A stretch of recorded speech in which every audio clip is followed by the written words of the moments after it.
il y a quelques mois. À 1500 km des montagnes, on survole ici la Volga sur 4 km dans des cabines conçues par des Français.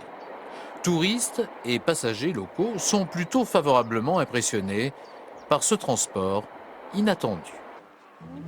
C'est très bien, c'est très beau et c'est très rapide. C'est intéressant, mais ça fait un peu peur.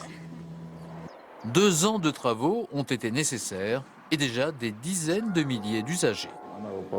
C'est désormais non seulement un moyen de transport en commun, mais ça devient de plus en plus une curiosité touristique. Le téléphérique urbain, une solution déjà utilisée dans des mégapoles mondiales, parmi lesquelles New York et Rio de Janeiro. En France, celui de Grenoble fait figure de symbole depuis 1934. Mais Toulouse veut aussi l'adopter. Sur 2,6 km franchissant la Garonne, il devra relier le nouveau centre médical à l'université. D'un côté, il y aura une connexion à une ligne de métro, et de l'autre côté, une connexion juste derrière nous à une ligne de bus à haut niveau de service.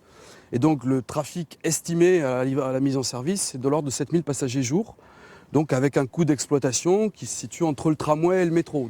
Loin du centre de Toulouse, ce nouveau quartier sera ainsi plus accessible, un désenclavement qui séduit riverains et étudiants. Ça éviterait de prendre les bus et tout, donc ça éviterait d'encombrer. Donc ça faciliterait les choses. On va économiser 7 ou 8 km. Hein. Oui.